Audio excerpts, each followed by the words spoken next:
Hello and welcome viewers. You're watching India Upfront and I am Swati Joshi. Like the Prime Minister said, Chanda Mama is no more dur ke, he's just a tour away. Congratulations to the entire nation and especially the ISRO team on the successful soft landing on the lunar surface. We have a majestic liftoff of LBM-3 M4 rocket carrying India's prestigious Chandrayaan 3 spacecraft. जय हो चाँद पर जय हो जय हो हम होंगे कामयाब हम होंगे कामयाब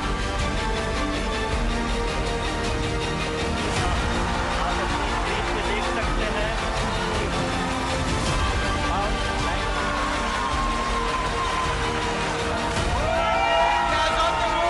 India is on the move.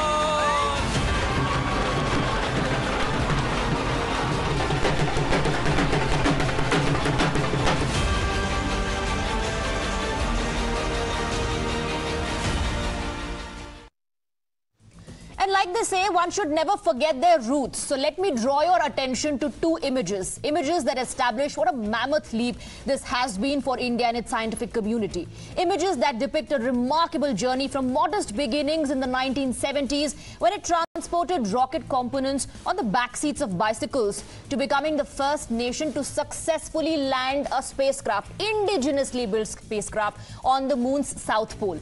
What we witnessed today is a testament to the nation's grit, determination and vision. It is only once in a blue moon that something like this happens, and today with Chandrayaan 3 mission, India has etched history on the dark side of the moon. Powered by years of research and a billion prayers, the moon craft has left the world watching in awe. And witnessing the feat from South Africa, Prime Minister called it a new flight of New India.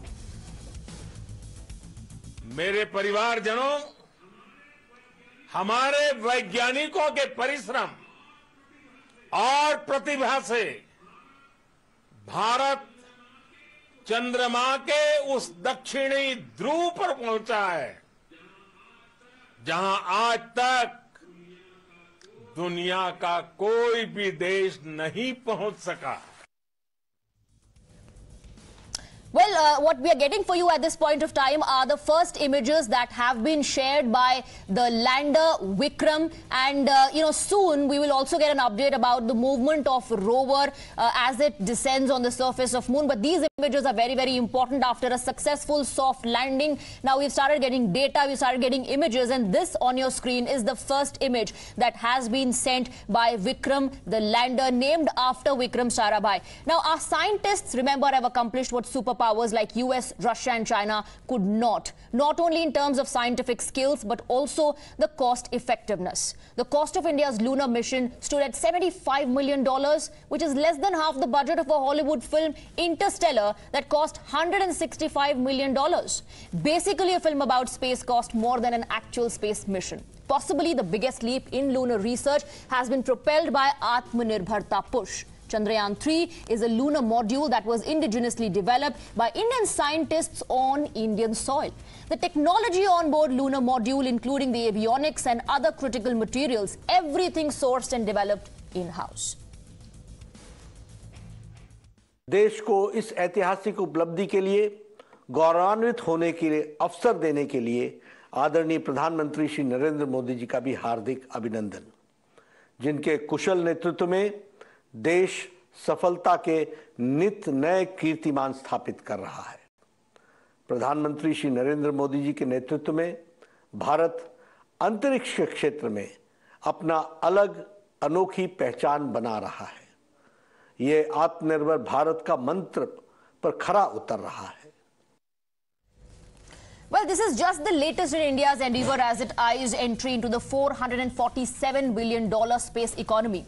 ISRO has been going all out to establish the country as a low-cost yet reliable satellite launch service provider, and the first mover advantage, of course, greatly adds to the initiative. But self-reliance has been one of the bedrocks in Modi government's policy making. After the Prime Minister's call for Atmanirbharta during the COVID pandemic, India also manufactured COVID vaccines within a year of the COVID outbreak and became the second largest manufacturer of PPE kits. indigenous production in India's defense sector also crossed the 1 lakh crore rupee mark for the first time in the last financial year. And our digital payments infra has left even the German minister mesmerized. And as the Prime Minister said, India's success is not just India's alone, it belongs to the entire human race. India's successful moon mission is not just India's alone. This human-centric approach that we present and that we represent has been welcomed universally. Our moon mission is also based on the same human-centric approach. This success belongs to all of humanity.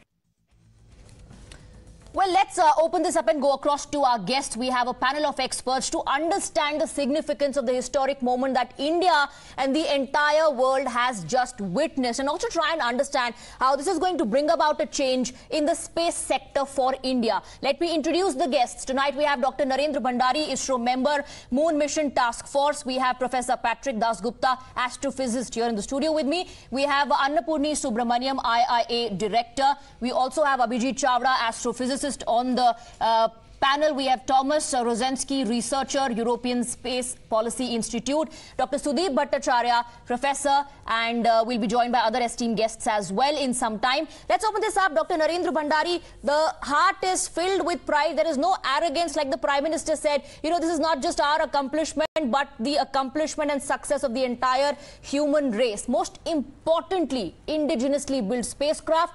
And most significantly, India has become the first country to land in the south polar region of Moon.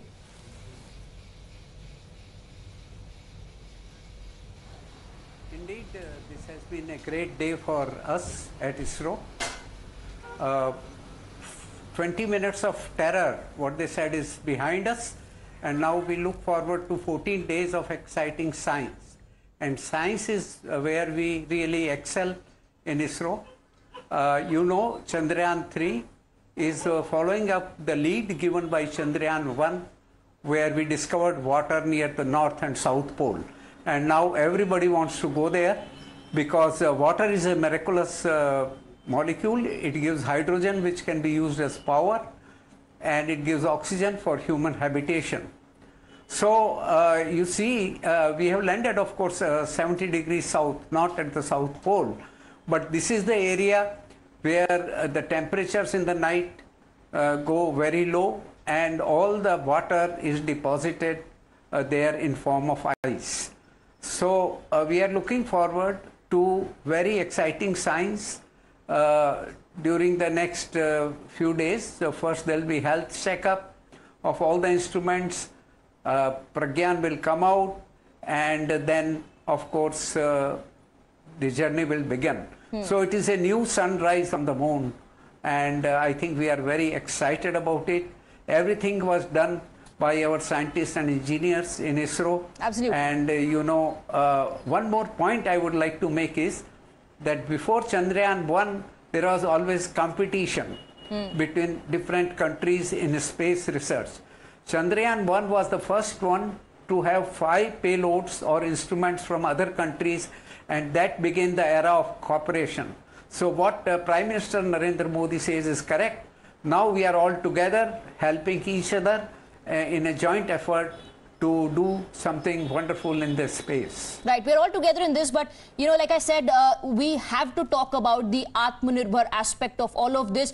We have Dr. Surendra Pal Singh also now on the broadcast. He's Professor and Senior Advisor, Satellite Navigation, ISRO Satellite Center. But I quickly want to bring in Abhijit Chavda. Abhijit Chavda, focusing on the Atmanirbharta aspect. You know, we were playing out images right at the beginning of the show of how, you know, parts of rockets were carried on the back seats of bicycles to today landing on the south polar region, the dark side of moon. This, you know, sums up the journey of the nation and, of course, the space agency so far. Atmanirbharta boost for Chandrayaan 3. Yes, indeed. You know, I was on that fateful telecast in 2019 on Times Now when the Chandrayaan 2 lander unfortunately did not make it.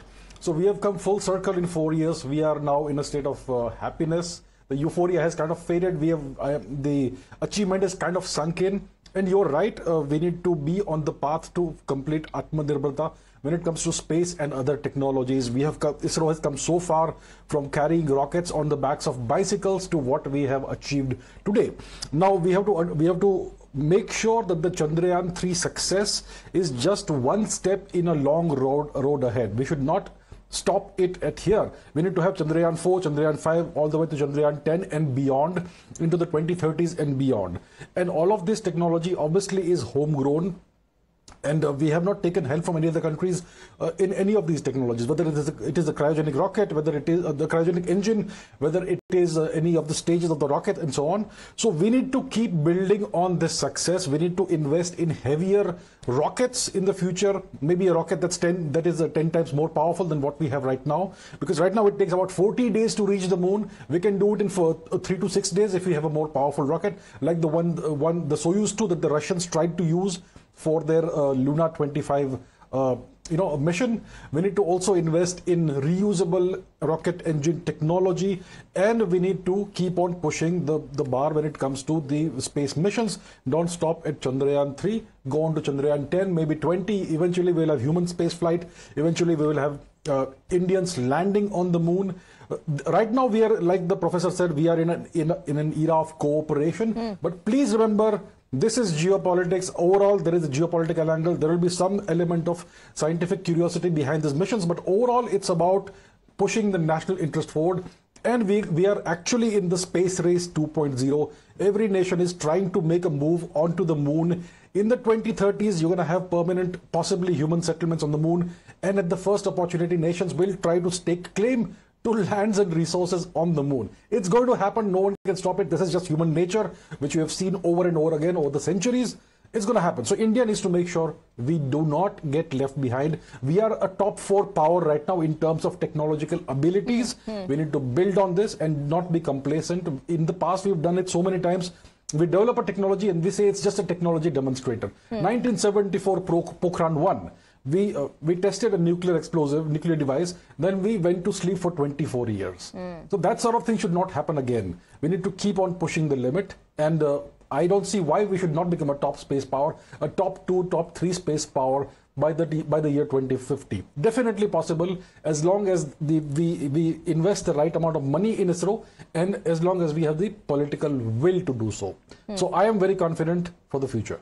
Right. I want to bring in Professor Dasgupta as well. You know, everything from the module to the technological advancement, technological innovations, the changes made, everything homegrown, indigenous spacecraft. And when that achieves soft landing on the surface of the moon, do you think that is also one of the factors that will help India transform from a superpower to global power? Well, India has been on that rise ever since 1970s.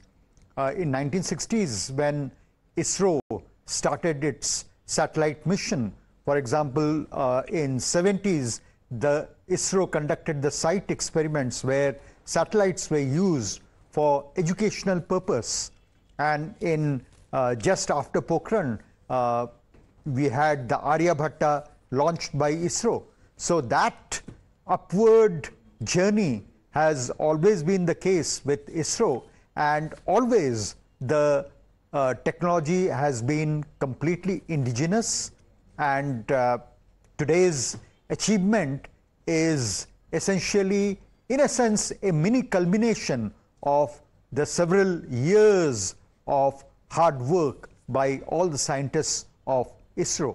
And this is going to have a snowballing effect, in the sense that I see that a lot of young students are extremely excited by the success of the soft landing, and this is going to fire the imagination of many talented kids out there who would definitely want to become scientists, engineers, and delve into possibly artificial intelligence and its application to the space science and space technology. So all these are going to have a far-reaching implications within the country. Absolutely. I want to bring in Dr. Surendrapal Singh as well. You know, what started as a policy, the Made in India policy, Bharat Mein Banao, it is finally, you know, of course, taking shapes in several sectors, several spheres, along with the space sector as well. How do you see this? How do you see this in terms of, you know, Atmanirbhar Bharat and successful landing on the surface of moon now? Well, first of all, greetings and congratulations to everybody.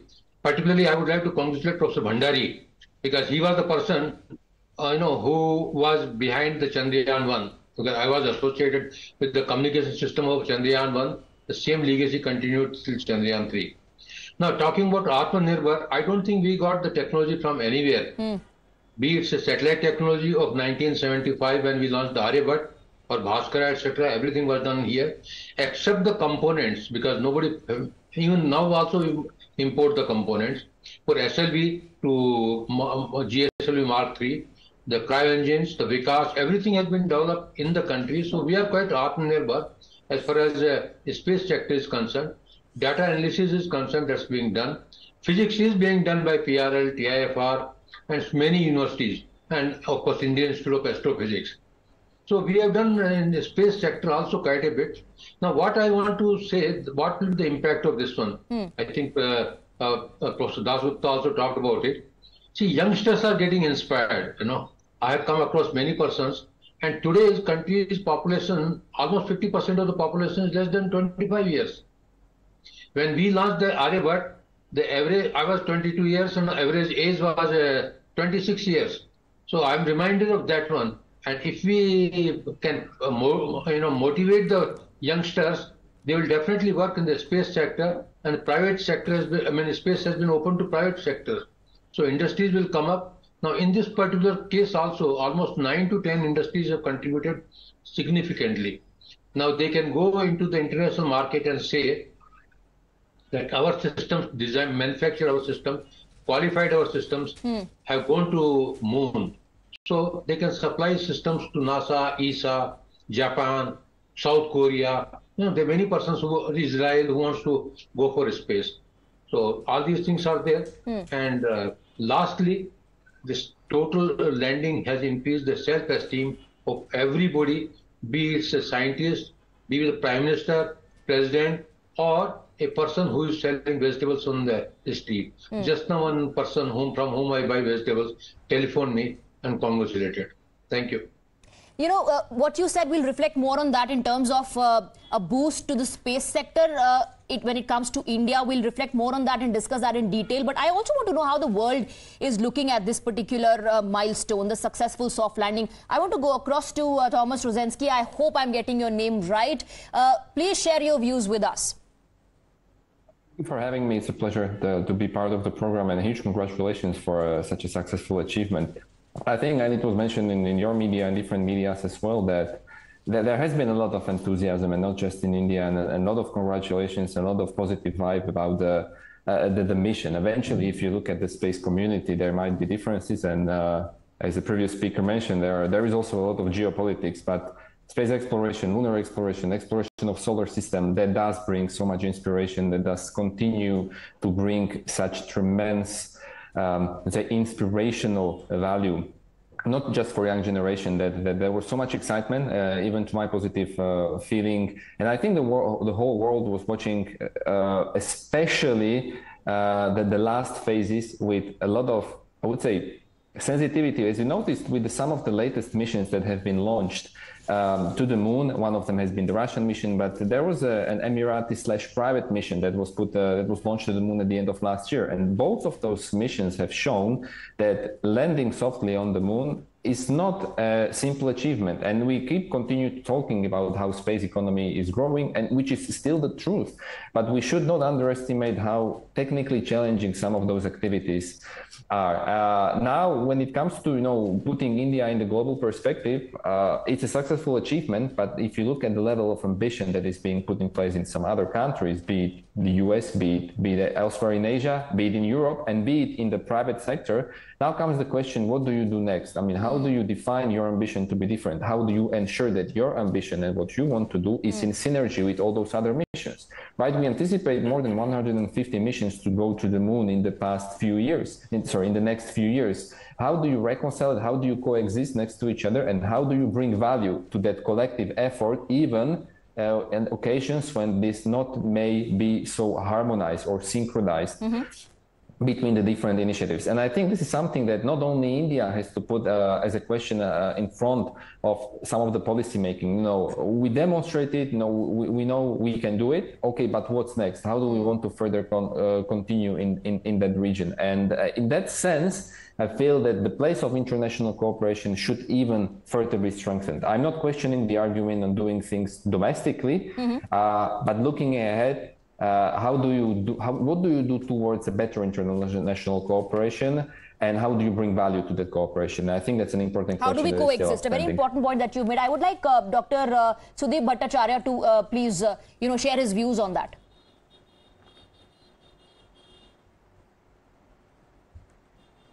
Okay, all right. So basically, what I would say that yes, cooperation is of course will be needed, and that will be absolutely required in the future. The first landing on the South Pole region of Moon by India will be, the knowledge will be used by other countries definitely. For example, USA will send their mission, Artemis manned mission in 2025, and this knowledge will be used. But I was thinking about the achievement, the homegrown achievement. For example, decades ago, we know that India used to send their satellites on Russian rockets. And now India has reached moon. Indian lander has landed successfully, but only 2 days ago, Russian lander failed. So that was a tragedy, of course, but this shows that Indian self-reliance. And about coming to this achievement, this is actually, we are still in the very thrilled period, but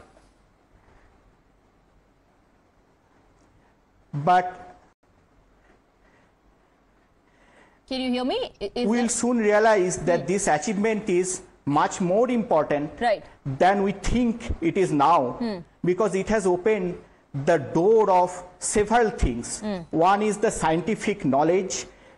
It's not only the moon, but moon has a shared history with Earth and with the solar system. So this south polar region of moon, which is mostly undisturbed by sun's radiation and solar wind, will give us a clue about the Earth, which was billion years ago, the chemical composition and other physics of other compositions, other history of Earth, which was billions of years ago. And then the second thing is about the settling, the human colonization in that region, because water has been found, hydrogen and hydroxyl molecules have been found. So that will provide the sustenance for colonization and fuel, both for colonization and for further exploration of the space in the solar system. And third is the mineral, finding the new minerals, more minerals, and important minerals. So all these now is within our reach. So it is now within our reach. That's a very important point that you made. Also, the Prime Minister said that India's flight is now not just moon, but beyond that. I want to bring in Ms. Subramaniam. Like other panelists have been saying, this is going to inspire an entire generation. Another USP of Chandrayaan 3 is the cost effectiveness. You were just playing out, details of how a lot of movies in both India and Hollywood were made on a huge budget, and the budget of Chandrayaan 3 is much lesser than all of those. Yeah, so see, we should also start with Chandrayaan 1, how we actually achieved on a PSLV rocket, right? Right now we're looking at a LVM-3, M4, but then Chandrayaan 1 went on a PSLV. So the rocket actually can lift much lesser weight, but we have devised a very innovative method of taking a longer route, taking a longer time. But right now we are not racing for who's reaching there fastest. What we are looking for is that who's reaching there carefully and making sure that the focus is achieved. I mean, the landing is achieved. So that has actually put us in a very, very different route. And that innovation we started with Chandrayaan 1 and Chandrayaan 2, we actually did it because in this particular thing, we should also note that each and every step in orbit corrections is very, very important till you get to the final position and start descending. So that has become very innovative, and also we are not going with a very huge rocket and a lot of fuel, etc. So that's one major factor we should think about it. And of course, having reached there, the technology we have used is nothing short of any cutting edge thing, because you could see that today it went like a textbook, right? ISRO had put out that these are the things will happen, exactly how it happened.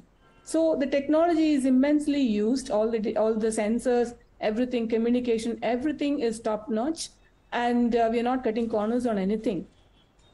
So I think the victory is a combination of innovation and using technology appropriately and a lot of system engineering to make sure that, you pay attention to all details and make sure that you cover all the contingencies and etc. Right. I want to also bring in Dr. Surendra Pal Singh. Apart from all the factors, does self-reliance and the technological advancements and innovations that Ms. Subramanian just highlighted, do they all now help India establish and cement its position in space? Now, before I take that answer from you, I believe the Home Minister is speaking live. Let's quickly listen in.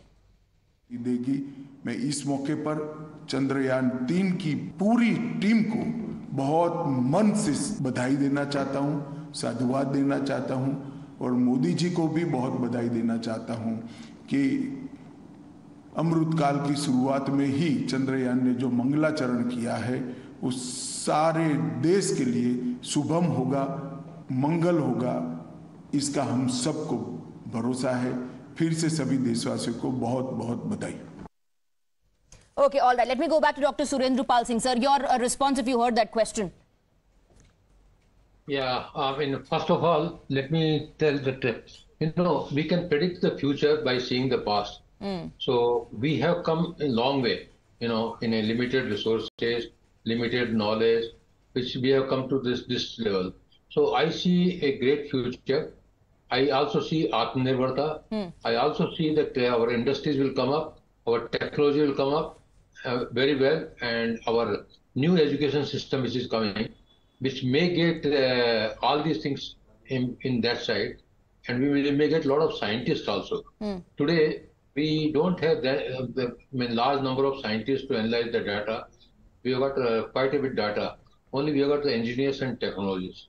So that also will come up with all these things. So Chandrayaan 3 and this lander, particularly Vikram landing, Pragyan coming out, will encourage everybody in that direction, both technologists, scientists, and of course the industries. So I am still of the opinion that overall we will have overall development in the country. It may be slow. I don't expect a peak. It may be slow, but there will be a slow and steady, and it will be a growth will be very nice, like what we have done from say 60s to today in the space sector, in other industries also. That's my view. Right. Okay. Abhijit Chavda, we also have to look at, not just, of course, the budget in which these Hollywood movies and some in India were made, but the budget of space missions, rather moon missions of the other countries, and you compare them to Chandrayaan 3, you realize the cost effectiveness, one. Two, it is very important also here to highlight, like I said, cementing of India's position when it comes to the space sector.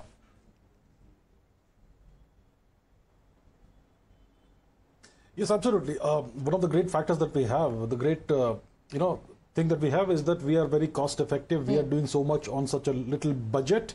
If you compare the budgets of other countries, they are much, much larger than those of India. I mean, just a very extreme example I can give. In the 1960s, if you look at the budget that was provided to NASA, it was more than 4% of the US national budget. There was a space race going on right at the time. So it's kind of an extreme example, but we need to definitely invest more in ISRO so that we can become one of the top spacefaring nations. And it's not just some kind of frivolous expenditure. It is something that's going to pay back dividends for the next generation and future generations.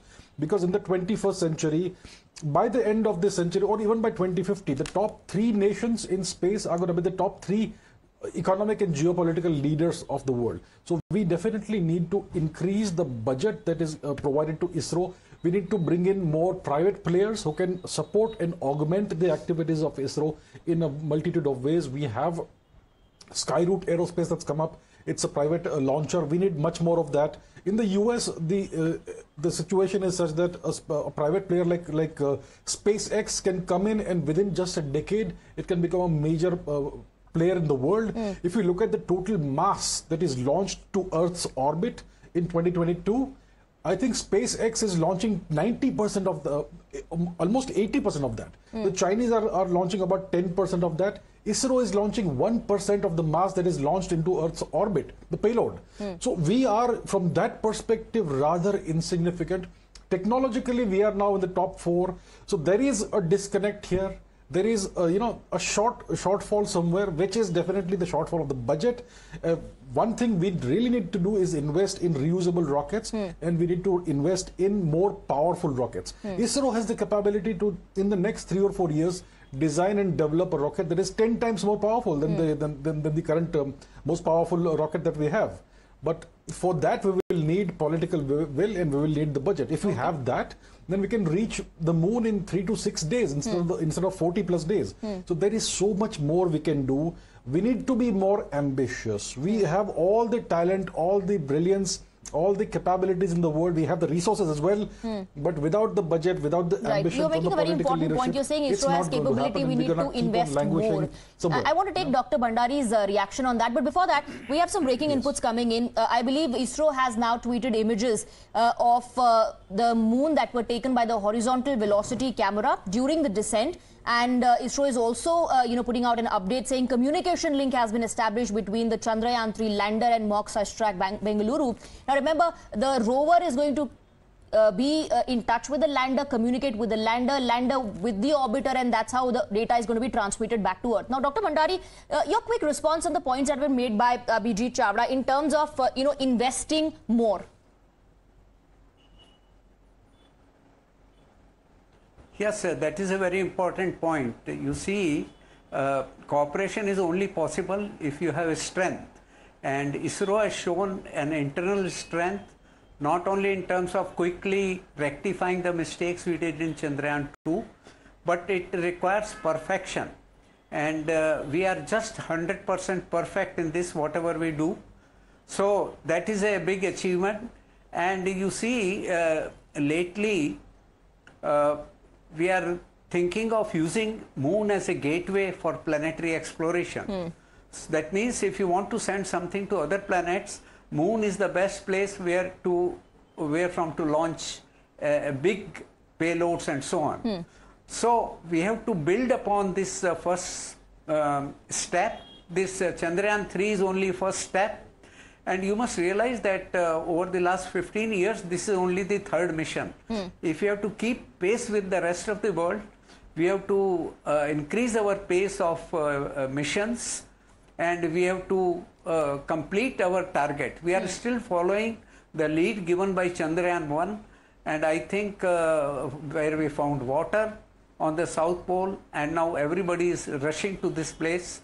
So we have to build upon this. We have to have internal strength, perfection and vision to use this success to take us further into planetary exploration. And I think this can only be done if we have, some internal strength, then only other countries will cooperate. So nobody gives technology. So this strategic area of space research by necessity has to be Atmanirbhar. Right. We have to develop everything ourselves. And once we have shown our prowess that we can do things, then of course other countries come around. So I hope that ISRO will consider increasing the pace of space exploration and use moon as a gateway for further exploration of the solar system. Right, you've made a very important point. Let's also, shift our focus to how and when will this provide a boost to India's space sector. Now, Dr. Dasgupta, India has helped other countries with their space programs. Do you think this is going to pave way for that happening commercially on a much, much larger scale? I think so, because India has the capabilities of launching satellites from other countries, and India, the ISRO, can in fact be can act as consultant for private space sectors where they can have some commercial interests too. But what is also important to realize is that ISRO continuously requires fresh engineers and fresh scientists. So therefore, and since it is an indigenous organization, India in its educational sector has also, it has to plan and envision ways to get talented scientists, talented engineers into the ISRO's fold, and ISRO being a public sector organization, and it has shown that being a public sector organization, it can be extremely efficient, and its success story sort of sets an example for other public sector research and technological institutions. And hence, the primary future requirements would be how to attract talented engineers, talented scientists to space research centers like ISRO. The second is how to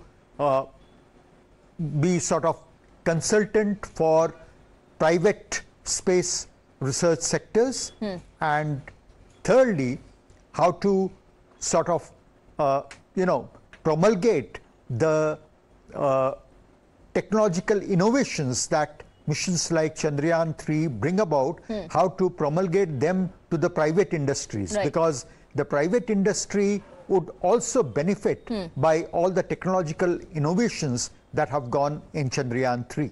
Right. Before we discuss this more about the boost for the space sector in India, we also have Professor Clive Neal, Department Civil and Environment Engineering and Earth Sciences, University of Notre Dame, joining us on the broadcast. Thank you very much, Professor Neal, for giving us your time. India, of course, has become part of the elite group now after achieving this milestone, but it has also started its own club by becoming the first nation landing on the south polar region of moon. We're waiting for other participants to join us soon. Well, let's hope that other participants will join you soon. And I tell you, so very excited for the events today, and a little nervous prior to the landing, but India has done it and become the fourth nation to soft land robotically on the moon, and the first one in the south polar region of the moon to do so. So this is a great achievement for India, and what it shows is that during Apollo we went to the moon for all humanity, but now all humanity is going to the moon, and this is something that really excites me, and I am very excited about the possibilities for great cooperation between spacefaring nations, so that we can go to the moon together. Absolutely. How do you think this is going to impact India's position when it comes to the space sector? I think it does nothing but good, and that's the important thing here. India has now a proven capability to land on the surface of the moon. And it has been demonstrated time and again that this is a difficult, very difficult thing to do. And this is something that India now has a front seat, so to speak, in the area of actually getting payloads to the lunar surface and conducting research and exploration on the surface of the moon. So those capabilities can be translated beyond the moon. I see the Prime Minister is talking about to the moon and beyond. That is something that is going to be important, but we do it first at the moon because it's in our back garden. And if we can do it in our back garden and we can test those capabilities, then the solar system opens up. Absolutely, and India already has a mission ready to study that. We want to also talk about the emergence of the startups, and I want to bring in Ms. Subramaniam. How do you see this playing out for the startups? Now, this has become the most sought after sector for private investors. Yeah, so I mean, we have reached a commanding position now, and it's very important that India continues to occupy this position, which would mean that many missions have to be done, and everything needs to be done in a rapid pace. It is very important that a larger team work together rather than one single unit working for it. So it should be a guiding and it's supporting to the space sector. I mean, the privatization of this space sector has happened. It's the right time. It was necessary. It has happened, and we can see at least some of the companies, and they are progressing rapidly, and also good handholding from ISRO at this point. But then it has to ramp up very rapidly, and it has to be if you can think of multiple sets of people performing these kind of tasks, then only we can actually keep up this commanding position. It's very important. Achieving is one, keeping at that particular position is another, because you can see how many nations are actually looking forward to launching missions and landing on the moon, and also the planetary missions. And one more thing which I wanted to say in terms of science done in astrophysics is that we always used to get pictures, right? Let it be images, spectra, polarization, or anything. It is just inference from those was happening. Now you're able to actually go there and do in situ measurements. That is actually a completely, domain changer, right? That's not how you did astrophysics. Now planetary science is going to be done by actually handling material, and India has done it now. So I look forward to a very golden days of astronomy and astrophysics and planetary science ahead. Tomas Hrozensky, do you now see, industry here in India securing the supplier role when it comes to lunar programs for other nations? I don't think it's that straightforward and that easy to achieve. And the part of that reason is that the space markets, as you would say, maybe in space economy, often keep, captive. They remain kind of a subject, kind of a national supply lines.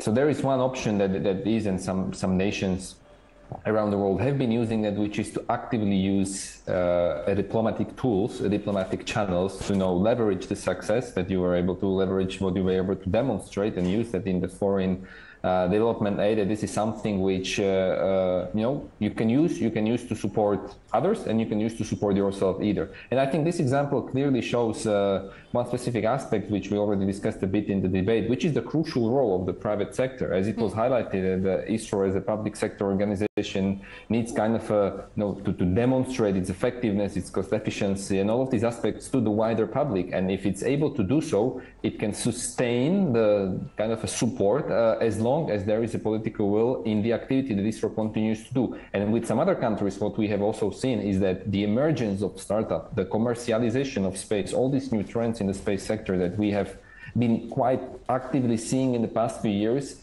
have been supported and fostered also through a smart action by the public actors. Space is still a hard business with the long lead times, with the questionable investments. And if you want that to be commercially viable human activity, it's very likely that at least in the early stages, there needs to be a smart action at the level of public actors in order to make this work as a commercial venture in the longer term.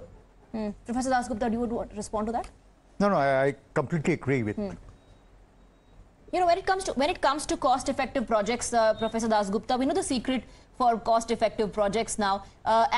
Given the increase in startups, do you think, and the interest, of course, of the private investors, do you think we could soon anticipate an upswing in foreign investment as well? Well, that is hard to say because there are different kind of dynamics as far as foreign investments are concerned.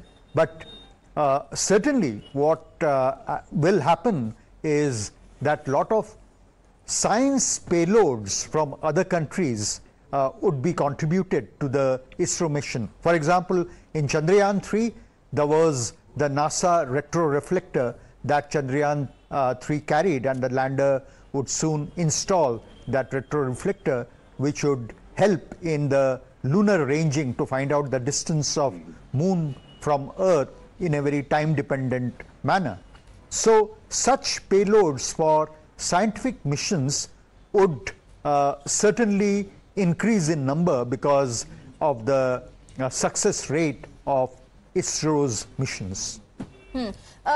Professor Neil, now that we know how the world has been acknowledging the efforts and achievements of the Indian Space Agency and the fact that India has helped other countries with their space programs, do you see India becoming a hub for such launches in the near future? Oh, I see a lot of opportunity here. I think it goes beyond the commercial sector. It goes to the diplomatic field. We have history to show us that if space is done in a spirit of competition internationally, it doesn't last very long because it's a race, and whoever wins, then what do you do then? But cooperation with the International Space Station, as an example, can last for multiple decades. So I think that as a diplomatic tool, that becomes very, very important, and it promotes dialogue. Just going back to the science that can be done by freely sharing the data. These international missions can then be constructed with science members from around the globe. And that science diplomacy can then bring countries together in other areas as well. We've seen it happen in the past with sample exchanges between the Soviet Union and the United States. And this is something that I think space, as a spin-off from space, is that diplomatic aspect as well as the commercial aspect. We are seeing a tremendous growth in job opportunities in the United States for these private space companies. During the pandemic, when everybody was being contracted, they only grew by 66% during the pandemic. So this is something that is important for jobs for university graduates. It's something for stimulating a new sector of the economy. And now with this proven capability and demonstration of that capability, this is something that makes the future look really, really promising for India and the international community as well, that has already contributed to India's payloads. Dr. Bhandari, before we wrap up, of course, the obvious question is what next? Now that the moon dust has settled post-landing, can we safely say, let's make way for Gaganyaan?